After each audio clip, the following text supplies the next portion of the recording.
बुलढाणा जिल्ह्यामध्ये सुद्धा वादळी वाऱ्यासह मुसळधार पाऊस झालाय आणि या पावसामुळे शेकडो झाडं अक्षरशः उन्मळून पडली आहेत। तर घरांवरचे पत्रे सुद्धा या वादळामुळे उडून गेलेत। जिल्ह्यातल्या शेगावात 14 वर्षीय मुलाचा वीज पडून दुर्दैवी मृत्यूही झालाय।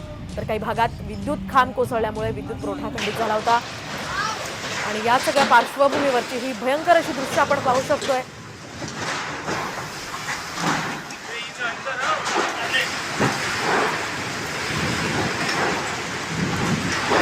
गाड़ी भी बढ़ गया।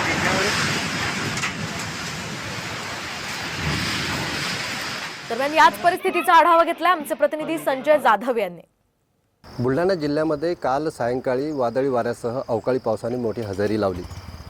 या पावसामुळे आणि या वादळी वाऱ्यामुळे मोठं नुकसान झालेलं आहे। आपण पाहू शकतो की मलकापूर, बुलढाणा जिल्हा आणि शेगाव, खामगाव या तालुक्यामध्ये प्रचंड वादळी वाऱ्याने मोठं नुकसान झालेलं आहे। यामध्ये आपण पाहू शकतो की हा मलकापूर ते बुलढाणा रस्ता, या रस्त्यावरती आपण उभा आहोत। या रस्त्याच्या आजूबाजूचे सगळे शेतं, हे शेतातील कामं करणारे लोक आणि त्यामधलं साहित्य सगळं उडून गेलेलं आहे। झाडं कोसळलेले आहेत। आपण हे झाडं जे आहेत हे रस्त्यावरती कोसळलेले असल्यामुळे उन्मळून पडले, त्यामुळे रस्ता बंद झाला होता काही काळ। आता सकाळी सध्या सुरू झालेलं आहे। सगळे झाडं जे आहेत मोठमोठे ते रस्त्यावर उघडून पडलेले आहेत आणि विद्युत खांब जे तेही कोसळलेले, ते पडलेले आहेत। तारा तुटलेल्या आहेत। विद्युत पुरवठा रात्रीपासून पूर्ण खंडित झालेला आहे। मलकापूर तालुक्यात सर्वात जास्त नुकसान झालेलं दिसून येत आहे।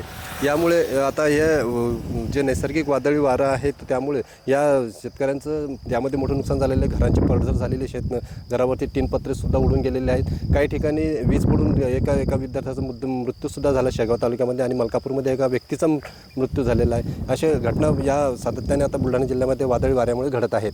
कॅमेरामन सुनील मोरेसह मी संजय जाधव, साम टीव्ही बुलढाणा।